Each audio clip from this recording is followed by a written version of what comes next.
आज चलतु बनै नवा भेज कटलेट किंतु ए भेज कटलेट को मु डीप फ्राए करिनी सैलो फ्राए करछि तावारे जहाँकि आमर तेल कम खर्च होइछि सेतिपई भिडियोटी को प्रथम रु शेष पर्यंत देखंतु रेसिपीटी जानिया पई आ जदि मो चैनल को सब्सक्राइब करिनांती सब्सक्राइब करि नेबे फेसबुक पेज रे जदि देखुचंती ए भिडियोटी को पेज को फॉलो करि नेबे। नमस्कार, जय जगन्नाथ। मो चैनल सीजन्स एंड बाइट्स रे आपण समस्त को स्वागत जणाउछि।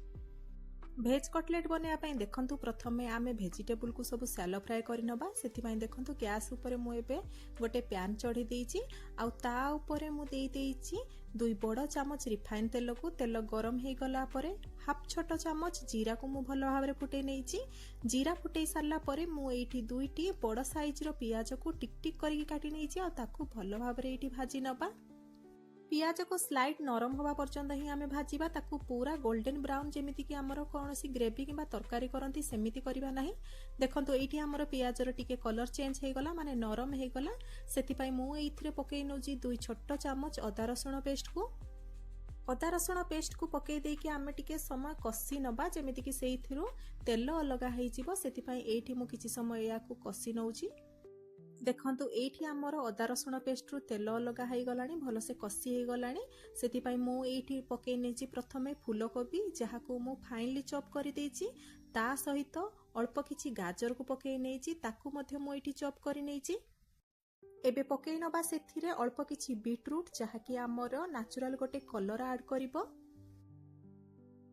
भेज कटलेट रे आपण निज पसंद रो परिबा पकेइ पारिबे, निज पसंद रो फूलकोबी पकेइ पारिबे, नहले आपण बीन्स पकेइ पारिबे, आपण गाजर बीट पकेइ पारिबे, आपण चाहिले स्वीट कॉर्न मध्ये पकेइ पारिबे, ता सहित ग्रीन पीस माने मटर छुई मध्ये पकेइ पारिबे।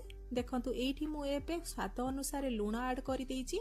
मु केवल एठी जेतिकी वेजिटेबल एबे पका हिछि माने जेतिकी परिबा पका हिछि सेति पई लूण ऐड करि देइछि। याकू घोड़े कि आमे किछि समय एठी भल भाबरे ताकू सिझिया पाई दबा। देखिबे आपण घोड़े सारला परे एथिरु पानी बाहरी जिवो जहा फल रे कि हमर परिबा सब सिझि जिवो।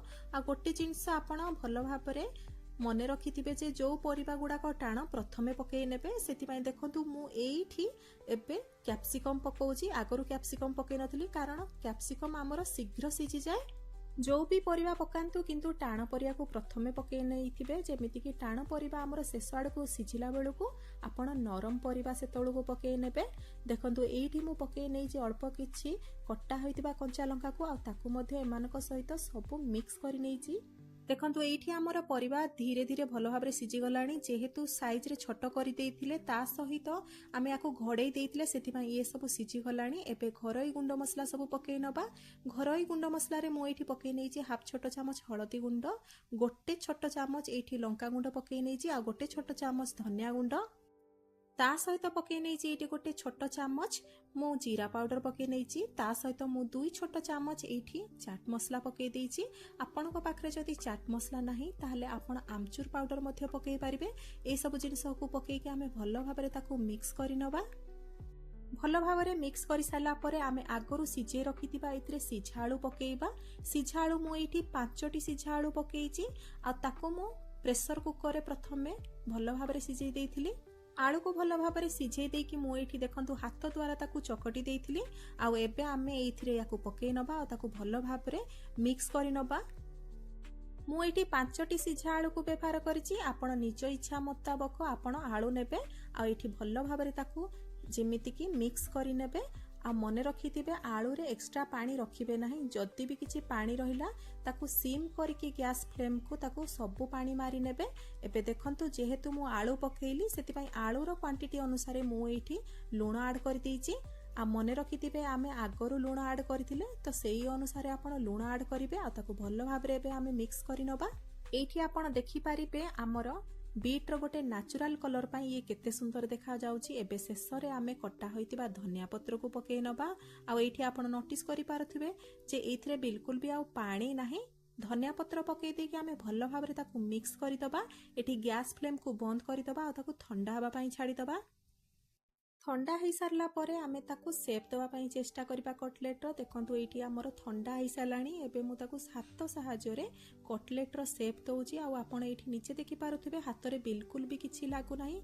आ हाथ रे तेलिया तेलिया लागुची। यार अर्थ ये पूरा परफेक्ट हेची।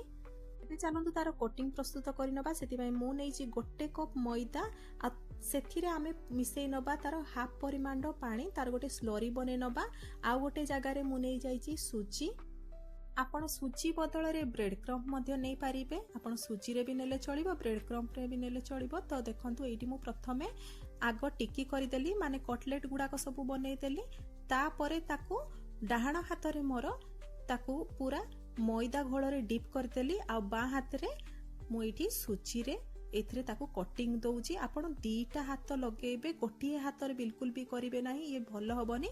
ନହେଲେ ଘରେ ଯଦି ଆପଣଙ୍କ ସହିତ କିଏ ଥିବ ତାକୁ ଲଗେଇଦେବେ କଟିଂ କରିବାରେ। ଗୋଟେ ହାତ ରଖିବେ ଆପଣ କଟଲେଟ୍ ଗୁଡାକୁ ମଇଦାରେ ଡିପ୍ କରିବା ପାଇଁ, ଆଉ ଗୋଟେ ହାତ ଆପଣ ରଖିବେ କେବଳ ସୁଜିରେ କଟିଂ କରିବା ପାଇଁ। ଦି ହାତ ମିଶେଇବେ ନାହିଁ। ତା ସହିତ ଏଇଠି ମୁଁ ପ୍ୟାନରେ ଅଳ୍ପ କିଛି ତେଲ ଦେଇକି ଗରମ କରି ନେଇଥିଲି। ତେଲକୁ ପୁରା ଆପଣ ଧୂଆଁ ବାହାରିବା ପର୍ଯ୍ୟନ୍ତ ଗରମ କରିବେ ନାହିଁ, ଗରମ କରିବେ କିନ୍ତୁ ଧୂଆଁ ବାହାରିବା ପର୍ଯ୍ୟନ୍ତ ଗରମ କରିବେ ନାହିଁ। ଏବେ ଗୋଟିଏ ଗୋଟିଏ କଟଲେଟ୍ ଆମେ ଏଇଥିରେ ଦେଇଦେବା। ପ୍ରଥମେ କଟଲେଟ୍ ପକେଇଲା ବେଳକୁ ଫ୍ଲେମ୍କୁ ଲୋ ରଖିବେ, ତାପରେ ଆପଣ ତାକୁ ସବୁ କଟଲେଟ୍ ପକେଇ ସାରିଲା ପରେ ତାକୁ ହାଇ ଫ୍ଲେମ୍ କରିଦେବେ। ମନେ ରଖିବେ ଏଇ କଟଲେଟ୍କୁ ଆପଣ ହାଇ ଫ୍ଲେମ୍ରେ ହିଁ ତାକୁ ସାଲୋ ଫ୍ରାଏ କରିବେ, ଲୋ ଫ୍ଲେମ୍ କରିବେ ନାହିଁ। ଯଦି ଲୋ ଫ୍ଲେମ୍ କରିବେ ତାହେଲେ ଇଏ ପୁରା ତେଲ ଭିଡ଼ିଦେବ। ଦେଖନ୍ତୁ ଗୋଟେ ପାଖ ହେଇଗଲା, ସେଥିପାଇଁ ମୁଁ ଓଲଟେଇ ଦେଉଛି। ଏଇଠି ଆପଣ ନିଜେ ଦେଖିପାରିବେ ଯୋଉ ପଟଟି ଆମର ତେଲ ପାଖରେ ଥିଲା, ମାନେ ଯୋଉ ପଟଟି ଆମେ ଏବେ ଉଲ୍ଟେଇଲେ ସେଇ ପଟଟି ଆମର ଭଲ ଭାବରେ କୁକ୍ ହେଇଗଲାଣି, ମାନେ ବ୍ରାଉନ୍ କଲର୍ ସ୍ଲାଇଡ୍ ଦେଖାଯାଉଛି। ଏବେ ଆମେ ତାକୁ ଓଲଟେଇ ଦେବା, ଆଉ ତାର ଆରପଟ ପାଖଟି ମଧ୍ୟ ବ୍ରାଉନ୍ କଲର୍ ହେବା ପର୍ଯ୍ୟନ୍ତ ତାକୁ ତେଲରେ ଭଲ ଭାବରେ ସାଲୋ ଫ୍ରାଏ କରିନେବା।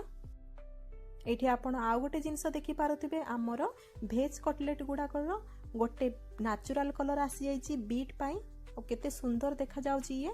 ଏଇଠି ଦେଖନ୍ତୁ ଆମର ଦି ପଟ ପାଖ ଭଲ ଭାବରେ ସେକି ହେଇଗଲାଣି। ଏବେ ଆମେ ତାକୁ ବାହାରକେଇ ନେବା। ଇଏ ବିଲକୁଲ ବି ଆପଣ ଯଦି ଏଇପରି ଭାବରେ ସାଲୋ ଫ୍ରାଏ କରିବେ ବିଲକୁଲ ବି ଇଏ ତେଲ ଭିଡ଼ିବ ନାହିଁ। ଯେତିକି ଟୋଟାଲ ତେଲ ଥିଲା ମୁଁ ସେଇଥିରେ ପୁରା ଟୋଟାଲ ଭେଜିଟେବୁଲ କଟଲେଟ୍ ସବୁତିକ କରିଛି। ଆଉ ଦେଖିପାରୁଥିବେ ଇଏ ପୁରା ସୁଖା ସୁଖା ଅଛି। ଆଉ ଏଇଠି ଆମର ରେଡି ହେଇଗଲା କମ୍ ତେଲରେ ଆମର ଭେଜ୍ କଟଲେଟ୍। ଏବେ ଆମର ଏଇ ଭେଜ୍ କଟଲେଟ୍ ରେଡି ହେଇଗଲା। ଆପଣ ୟାକୁ କୌଣସି ସସ୍ ସହିତ ନହେଲେ ଖାଲି ପାଟିରେ ମଧ୍ୟ ଖାଇପାରିବେ, ବହୁତ ଭଲ ଲାଗିବ।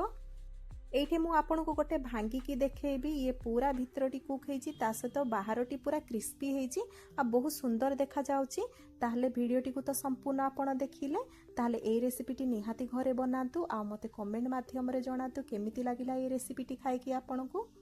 ଭିଡ଼ିଓଟି ଭଲ ଲାଗିଥିଲେ ଲାଇକ୍ଟି ନିହାତି କରିବେ। এই ଭିଡ଼ିଓଟି ଯଦି ପସନ୍ଦ ଆସିଥିବ ସାଙ୍ଗସାଥି ବନ୍ଧୁବାନ୍ଧବମାନଙ୍କ ସହିତ ସେୟାର କରିବେ। ମୋ ଚ୍ୟାନେଲକୁ ଯଦି ସବସ୍କ୍ରାଇବ୍ କରିନାହାନ୍ତି ସବସ୍କ୍ରାଇବ୍ କରିନେବେ। ପୁଣି ଦେଖା ହେବ ଗୋଟେ ନୂଆ ରେସିପି ଭିଡ଼ିଓରେ। ନମସ୍କାର, ଜୟ ଜଗନ୍ନାଥ।